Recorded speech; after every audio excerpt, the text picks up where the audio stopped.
네, 오늘 말씀 따라서 해주시겠습니까? 말씀이 이러하시다 하라. 한 번에 같이 시작. 말씀이 이러하시다 하라. 아멘. 옆에 계신 분들과 함께 우리 축복하겠습니다. 사랑합니다. 축복합니다. 감사합니다. 사랑합니다.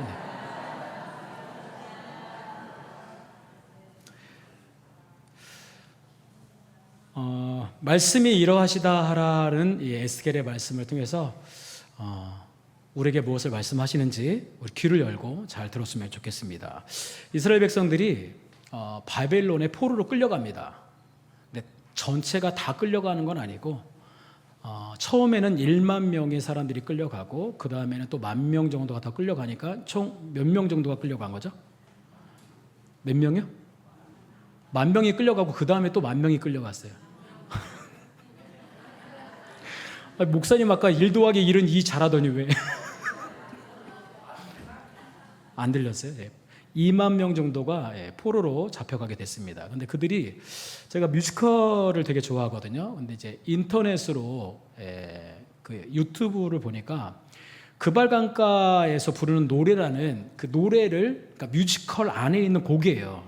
근데 이게 그발강가는 뭐냐면 그 바벨론의 한 강입니다. 그래서 그발강가를 거기서 모여서 그 예루살렘 성, 그 자기의 고향을 향해서 그리움을 가지고 부르는 노래예요.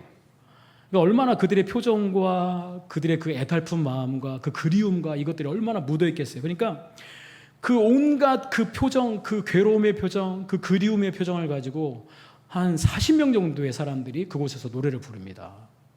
노래가 다 끝나고 나서 갑자기 앵콜이라는 소리가 들립니다. 앵콜. 그러니까 이거는, 노래는요 정말 잘해서 앵콜이라는 소리가 들리기도 하지만 그걸 잘 녹여내면, 그 노래를 잘 녹여내면 내가 지금 이 자리에 관객으로 앉아있지만 거기 그발강가에 앉아있는 모습으로 나를 느끼는 거예요. 그러니까 그래서 뮤지컬은 그렇게 참 사람들을 이렇게 끌어당기는 힘이 있습니다. 노래도 마찬가지고.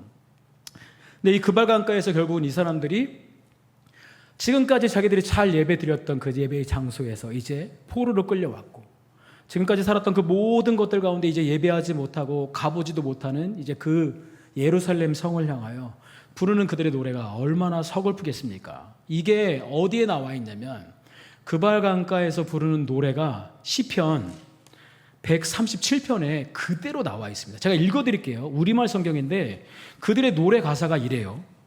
바벨론 강가에 앉아 우리가 시온을 기억하면서 울었습니다. 거기 버드나무 가지에 우리가 하프를 매달았습니다. 우리를 사로잡아온 사람들이, 우리에게 노래를 시키고 우리를 고문하는 사람들이 기쁨의 노래를 부르라고 했기 때문입니다. 그들은 시온의 노래 가운데 하나를 부르라고 말했습니다.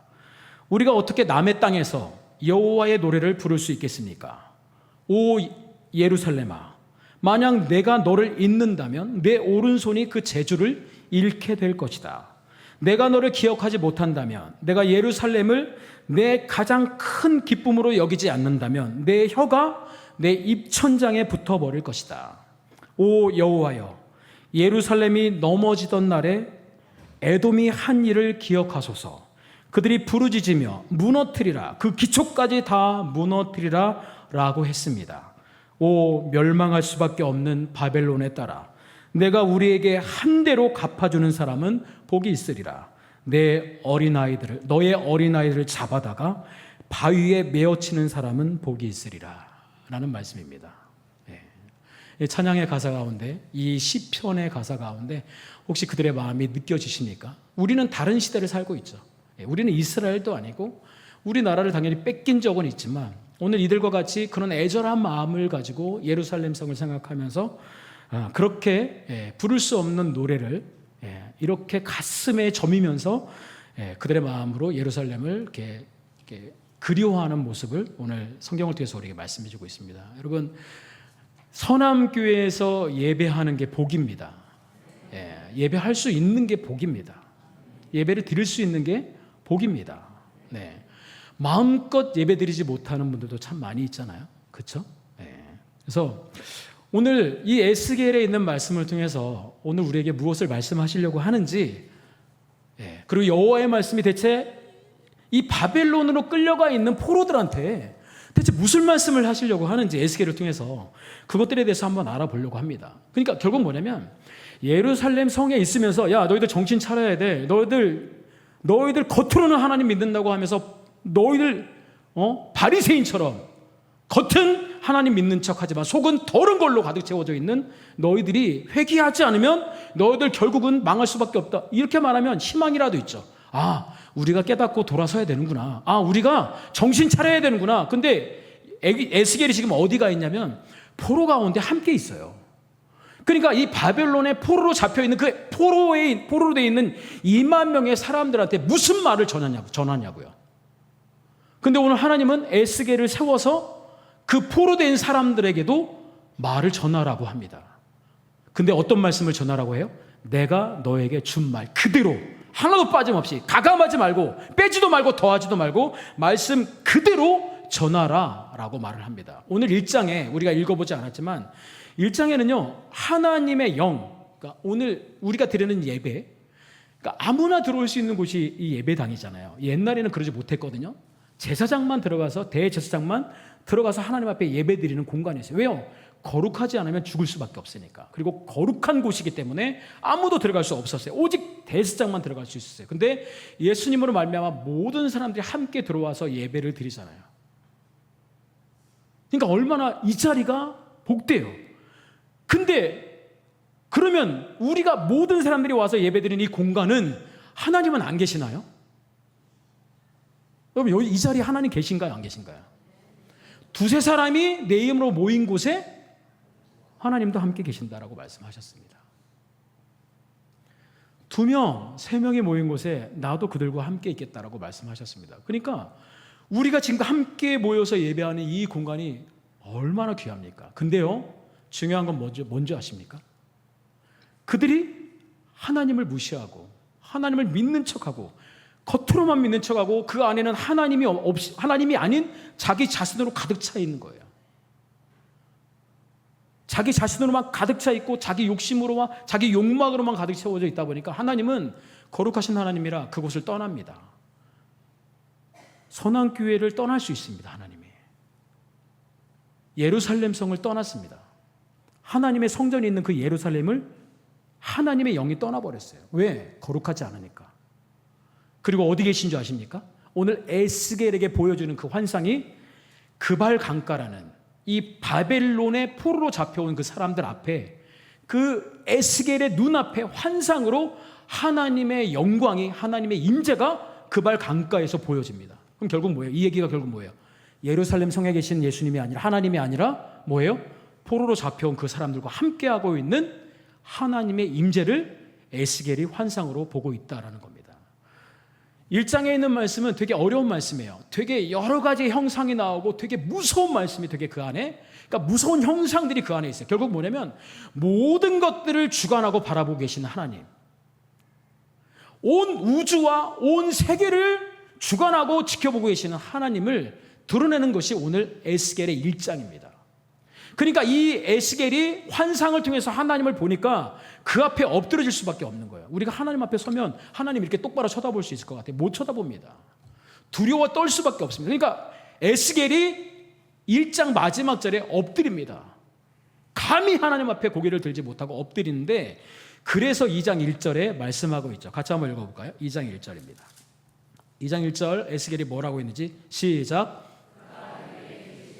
인자야 일어서라, 내가 내게 말하리라 하시며. 자, 엎드려 있는 그 에스겔에게 내 발로 일어서라 라고 말하고 있습니다. 자, 너는 이제 엎드리지 말고 일어서라, 나의 이야기를 들어라, 나를 보아라 라고 말합니다. 자, 그랬더니 에스겔이 하는 행동이 2절에 있습니다. 같이 한번 2절에 있는 말씀 같이 한번 읽어볼까요? 2절입니다. 시작. 그가 내게 말씀하실 때에 그 영이 내게 임하사 나를 일으켜 내 발로 세우시기로 내가 그 말씀하시는 자의 소리를 들으니. 자, 말씀해 보면 그렇죠. 그 영이, 그러니까 내가 에스겔이 일어난 게 아니에요. 말씀을 잘 보세요. 에스겔이 내 발로 일어서라 라고 했을 때 감히 에스겔이 일어날 수 없었어요. 근데 하나님의 영이 그 안에 임하니까 어떻게 해요? 그를 이렇게 세웠다라고 하는 거예요. 오늘 이 에스겔서에 나와 있는 모든 말씀을 전하는 것, 행하는 모든 것들은 에스겔이 하는 게 아니에요. 누가 하는 거예요? 하나님이 하시는 거예요. 나는 그냥 하나님께 도구로 사용받는 거예요. 그냥 하나님이 하실 수 있도록 오늘 하나님의 영이 그 가운데 임하시고 어떻게 해요? 에스겔을 일으켜 세웠다라고 말씀하고 있는 것을 볼 수 있습니다. 자, 3절에 있는 말씀을 같이 한번 읽어볼까요? 3절입니다. 시작.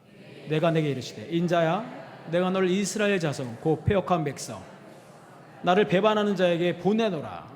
그들과 그 조상들이 내게 범죄하여 오늘까지 일어났나니. 자, 말씀 보세요. 인자야 내가 너를 이스라엘 자손 곧 패역한 백성. 패역이라는 건 뭐냐면 배반했다라는 거예요. 뭘 배반했을까요?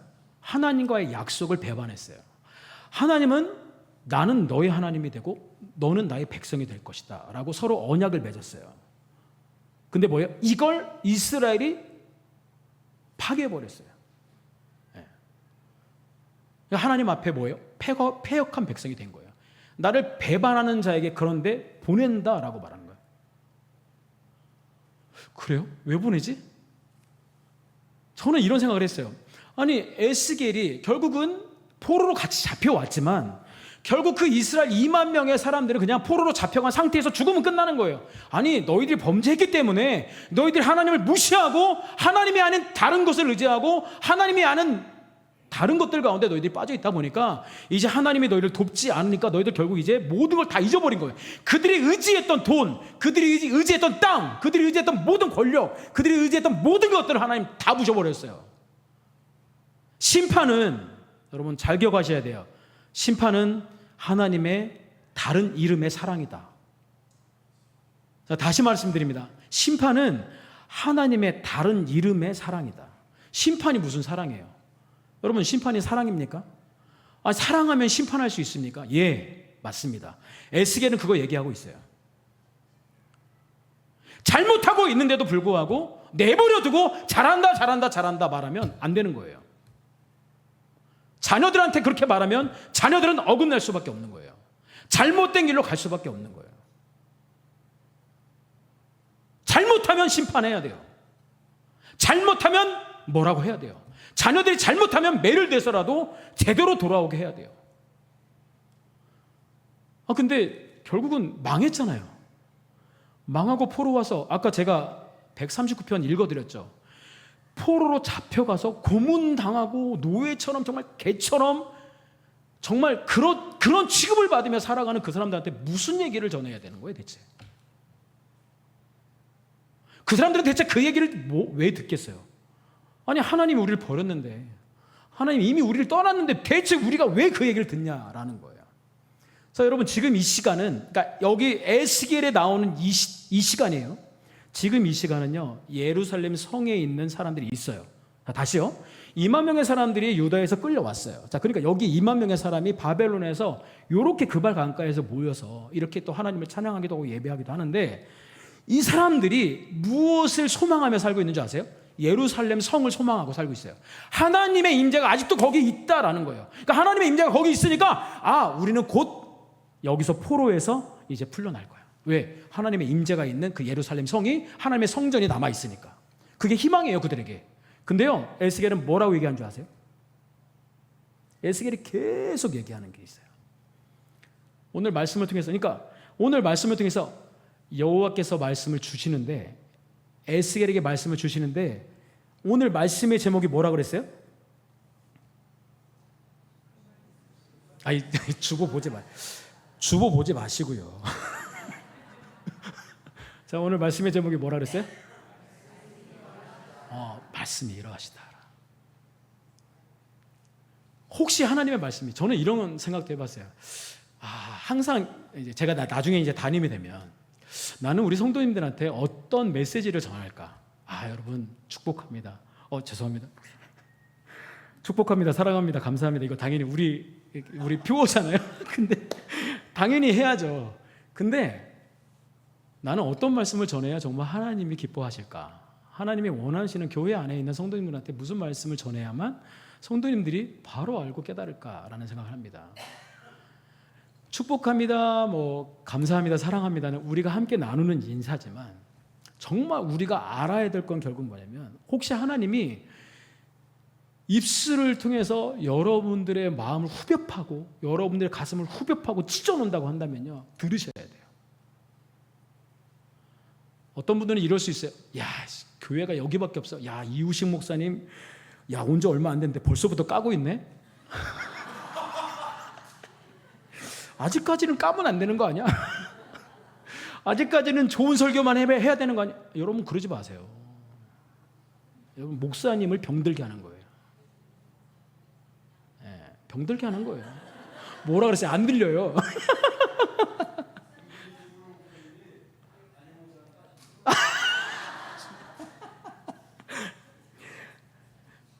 제가 왜 이 이야기 하는 줄 아세요? 부목사니까 하는 거예요. 부목사니까. 담임 목사님 돼서 하기가 어려우니까 제가 하는 거예요. 만약 하나님의 말씀이 여러분들, 이 주일에 주어지는 말씀이 만약 정말 여러분들에게 축복이 아니라 저주와 심판과 정말 여러분들이 정말 이거 너무 진짜 힘들어, 듣기도 힘들 정도로 정말 고달픈 말씀이 전해지더라도 여러분 그 말씀을 받을 수 있는 성도가 돼야 돼요. 언제까지 어린아이와 같이 젖주세요, 착하다고 해주세요, 잘한다고 해주세요, 복삭 속았을 때 나오잖아요. 복삭 속았을 때 안 돼요. 그러면 언제까지 어린아이 같이 살 거예요? 하나님 말씀은 계속 전해지는데 그건 나하고 상관없어요. 나한테는 잘한다고 얘기해주고 나한테는 정말 축복해주고 이런 말만 하세요. 병드는 거예요. 그리고 여러분들이 그 준비가 만약 안 됐다고 하면, 여러분들의 마음의 준비가 안 됐다고 하면요, 잘못되시는 거예요. 지금까지 성도로서의 삶을 잘못 사신 거예요. 그러니까 결국은 하나님께서 뭐라고 말하냐면, 이 하나님이 이렇게 얘기해요. 어차피 패역한 족속이라고도 얘기하지만 4절에 보니까 더 나아가 얼굴이 뻔뻔하고 마음이 굳은 자다, 그들이. 그러니까 왜 그러면 한번 생각해 보세요. 나아가서 얼굴이 뻔뻔해요. 뻔뻔하다는 건 뭐냐면, 내가 잘못하는 건 괜찮아, 다른 사람이 잘못하면 아주 소리를 지르고 외쳐요. 뻔뻔한 사람들이에요. TV에서 어떤 사람이 저 사람이 막 나오잖아요. 그러면 그걸 보고 예수 믿는 사람들은 손가락질 하면 안 돼요. 나는 잘하고 있나? 그럼 나는 정말 잘하고 있나를 날 보셔야죠. 나는 하나도 잘못한 게 없어. 그러면서 조금만 잘못하면 소리 지르고 말하고 하는 사람이요, 여러분 사탄의 노예로 사는 거예요. 사탄의 도구로 살아가는 거예요. 얼굴이 뻔뻔하대요. 예수 믿는 사람들은요, 뻔뻔하면 안 돼요. 여러분, 거짓말해고도 뻔뻔하고 잘못해놓고도 뻔뻔하면 안 돼요. 얼굴이 뻔뻔하고 마음까지 굳어버렸어요. 그러니까 하나님이 무슨 말씀을 하더라도 선지자를 통해서 그렇게 살면 안 됩니다. 여러분, 하나님 반드시 심판하십니다. 근데 나하고 무슨 상관인데? 뻔뻔하면 이렇게 되는 거예요. 한번 해보라 그래. 왜? 하나님이 안 계시다고 생각하니까. 뻔뻔하다는 말이 뭐냐면 철면피를 깔았다는 거예요. 철면피를. 무감각하다는 거예요. 마음이 굳었다는 건 뭐냐면 거역과 반역의 자세를 계속해서 취하며 살아간다라고 말하는 거예요. 그래서 말씀하는 게 이런 거예요. 에스겔에게, 야, 주 여호와의 말씀이 이러하다고 그 백성들한테 반드시 이야기해라. 가감하지 말고 담대히 증거하라 라고 말하고 있습니다. 그리고 또 하나는 뭔지 아세요? 그들 가운데도, 너희들이 잡혀왔지만 너희들 가운데도 선지자가 있다라는 것을 그들이 알게끔 하라 라고 성경은 말씀하고 있습니다. 6절에 있는 말씀 같이 한번 읽어볼게요. 6절입니다. 시작. 인자야, 너는 비록 가시와 찔레와 함께 있으며 정말 가운데 거주할지라도 그들을 두려워하지 말고 그들의 말을 두려워하지 말지어다. 그들은 패역한 족속이라도 그 얼굴을 무서워하지 말지어다. 그러니까 여기서 말하는 가시와 찔레요. 여러분 한번 가보세요. 가까운 데 가시와 찔레 갈 수 있나요? 그러니까 그 가시와 찔레밭이 있으면 못 가요. 누가 그냥 거기를 헤치고 지나가려고 그래요? 안 가지. 이스라엘 사람들의 마음이 가시와 찔레가 돼버렸대요. 옆에 가지를 못해요. 예수 믿는다고 말하는데 이 사람 옆에 못 가. 왜?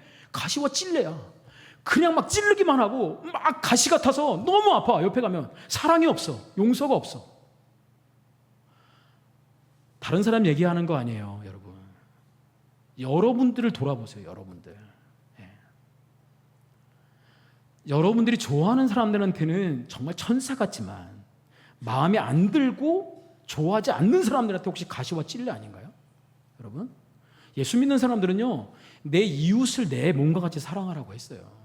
내가 좋아하는 사람만 사랑하는 게 아니라 모든 사람들을 그렇게 사랑하라고 성경은 분명히 말씀하고 있단 말이에요. 근데 오늘 결국은 뭐예요? 이 이스라엘 백성들이 이렇게 포로로 잡혀왔는데도 불구하고 그들의 마음이 가시와 찔레 같아서 아무리 얘기해도 안 듣는다는 거예요. 근데도 왜 얘기하라는 줄 아세요?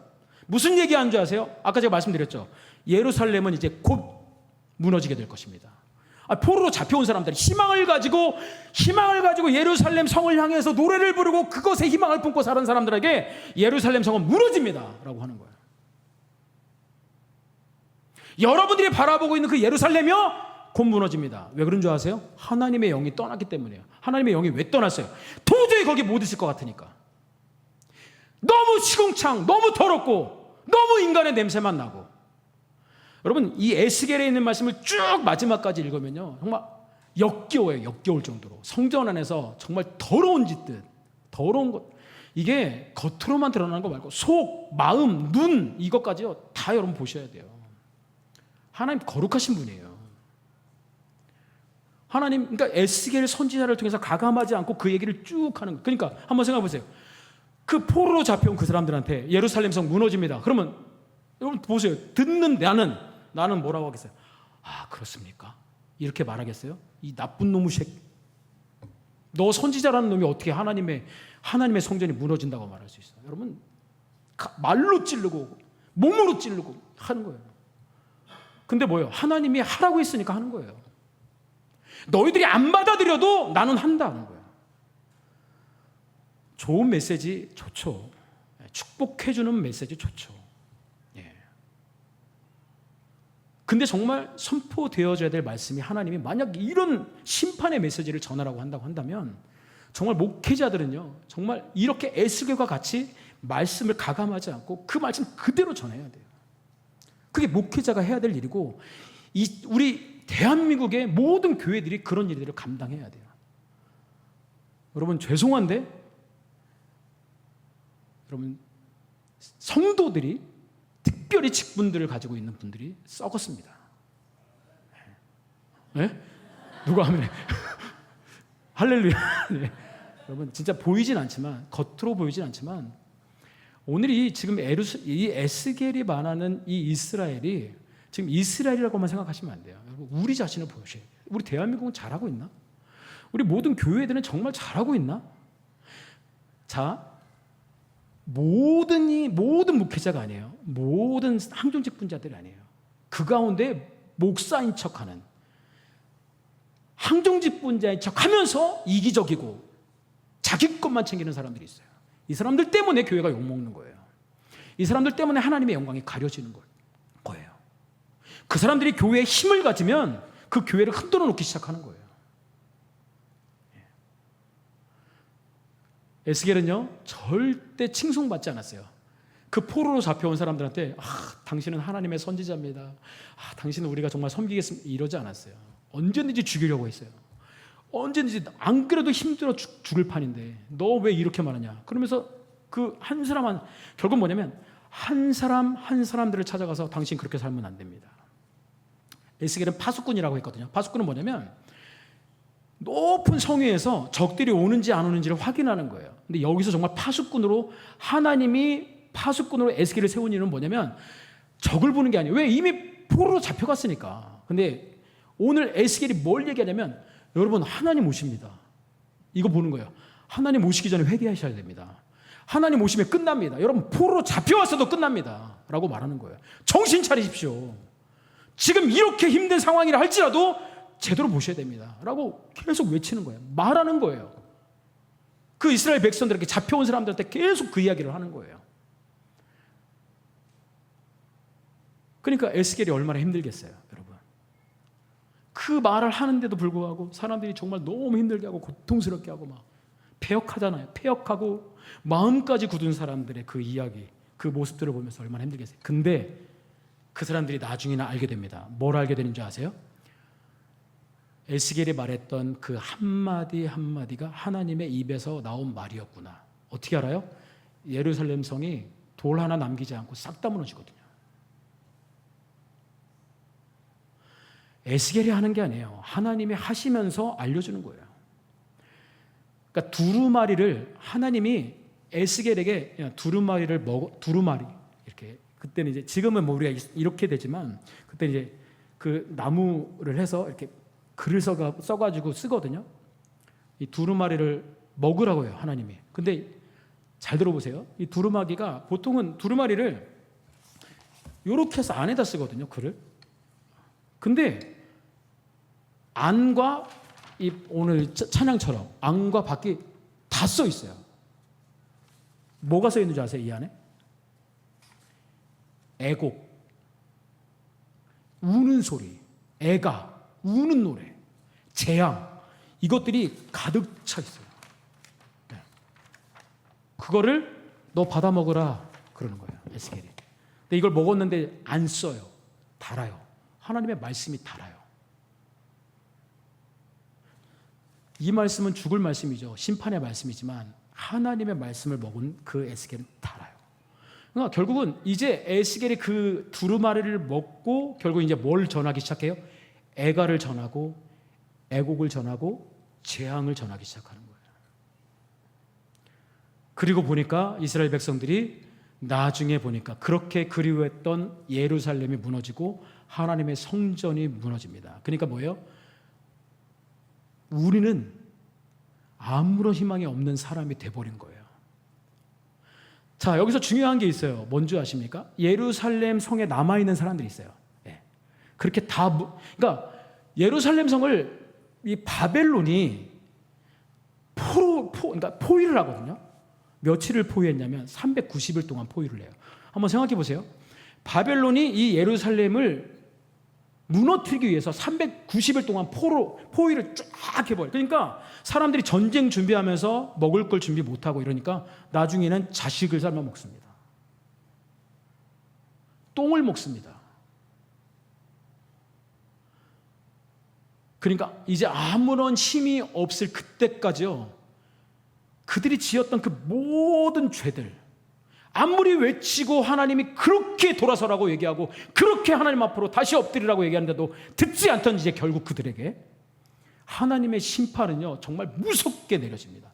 390일 동안 포위하고 있고 나중에 그 성이 완전히 무너지고, 한번 보세요. 자식이 죽고 부모가 죽고 끌려가고 욕을 당하고 이런 모든 것들이 그 눈앞에 다 벌어지는 거예요. 근데 하나님은 결국 뭐냐? 하나님에게 있어서 그루터기라고 하거든요. 그루터기. 나무에도 나무를 싹 잘라버리지만 밑에 그루터기는 남아요. 그 그루터기가 지금 예루살렘 성전에 다 부서지고 남아있는 사람들이 그루터기가 아니라고 해요. 어떤 사람들이 그루터기냐면 포로로 잡혀온 사람들이 그루터기라고 해요. 왜 그런 줄 아세요? 다 잃어봤어요.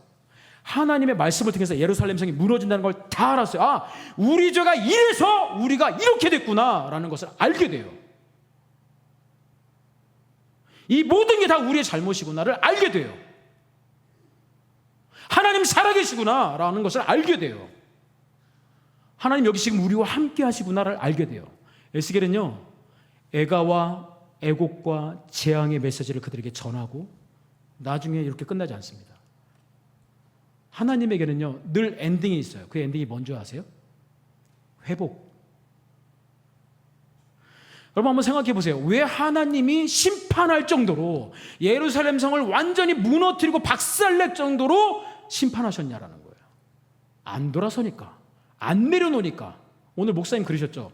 네가 잡고 있는 그 손에 있는 걸 놔야 내가 줄 거 아니냐. 여러분 뭘 잡고 계세요 대체? 이거 아니면 안 된다고 붙잡고 계시는 게 대체 뭔 거예요? 하나님 붙잡아야지. 그러니까 결국 하나님 뭐예요? 안 놓으니까 다 때려 부셔버리는 거예요. 하나님이 더 이상 손에 넣을 수 없을 정도로 다 때려 부시는 거예요. 아예 가루로 만들어 버리는 거예요. 그때서야 알게 되는 거죠. 아, 우리에겐 하나님밖에 없구나. 하나님이시면 되는구나 라는 거죠. 아까 제가 찬양하면서 우리가 하나님의 열심이라는 찬양, 이 찬양 할 건 아니에요. 너무 어려워서 너무 어려워서 이 찬양 할 건 아닌데, 이 찬양의 가사 가운데 이런 찬양의 가사가 있어요. 조금 느린 듯 해도 기다려주겠니? 그 앞에서 선지자가 하나님의 말씀을 막 전하는데 하나님의 응답이 없어요. 정말 얼마나 고통스럽겠어요. 근데 하나님 뭐라고 말하는지 아세요? 조금만 기다려줘. 나는 내 열심으로 지금 너의 길을 준비하고 있어. 걱정하지 마, 딸아. 걱정하지 마라, 아들아. 조금 더딘 듯 해도 믿어줄 수 있겠니? 라고 물어보시는 거예요, 하나님이. 그리고 내가 가는 길을, 너가 지금 힘들게 믿음의 길을, 그래도 그 믿음을 지키기 위해서 걸어가고 있는 이 힘든 일들 절대 헛되지 않게 나하고 함께 가자. 너 세상과 함께 가지 말고, 세상에 있는 것들과 함께 하지 말고 그냥 나랑 함께 가자. 앞이 보이지 않아도, 앞이 안 보여요. 어떻게 뭐가 보이겠어요? 지금 아무것도 보이지 않잖아요. 근데도 뭐라고 하는지 아세요? 나아가 주겠니? 그냥 믿고 너 끝까지 내가 전하라고 하는 말씀 전할 수 있겠니? 너 아무것도 보이지 않는데 그냥 믿음으로 네가 그 길을 걸어갈 수 있겠니? 너 아무것도 보이지 않는데 그냥 기도하며 하나님만을 의지하며 믿음으로 나아갈 수 있겠니? 라는 찬양의 가사입니다. 이해되지 않아도, 이해되지 않는 일들이 참 많이 있죠. 그런데도 불구하고 오늘을 살아내 주겠니? 너의 눈물의 기도 잊지 않고 있으니 나의 열심으로 이루리라. 이게 에스겔의 말씀입니다. 저는 이 찬양을 하면서 어떻게 이렇게 가사를 썼을까? 어떻게 이 가운데 하나님이 이렇게 드러나실까? 어떻게 이 가사 가운데 어떻게 이 에스겔의 메시지가 그대로 들어가 있을까라는 마음을 가지고 찬양하다 보니까 울컥하더라고요. 얼마나 그런 분들이 많아요. 그렇죠? 오늘 여러분 이 말씀 좀 기억하시고, 혹시 내 삶에 지금 심판의 시간이라고 생각한다면 여러분 하나님의 사랑과 그 하나님의 회복하심을 믿으시기 바랍니다. 혹시 여러분들께 주어지는 말씀이 계속 심판의 메시지, 형통의 메시지가 아니라 고통의 메시지가 전해진다고 하면 지금은 그게 나한테 필요한 시간이다라고 여러분들이 기억하셨으면 좋겠습니다. 그냥 그거 붙잡고, 그러니까 하나님은 지금 나에게 뭘 원하시냐면 그거 내려놔. 그거 놓는 시간이잖아. 그거 내려놓고 놓는 시간이잖아. 그거 내려놓고 그거 말고 하나님 붙잡으면 안 되겠니? 너 하나님만 의지하고 나아가면 안 되겠니? 내가 너의 힘이 되어주고 내가 너의 길을 열어줄 거야. 내가 너와 함께 할 거고 너가 하루하루 살아낼 수 있는 길을 만들어줄 거야 라고 하나님 말씀하십니다. 조금 보기 어렵더라도 후렴만. 왜 그러면 이 가사가 너무 좋아서 주님 내게 말씀하시면이라는 찬양을 하려다가 이게 더 좋아서 이걸로 가면 될 것 같습니다. 목사님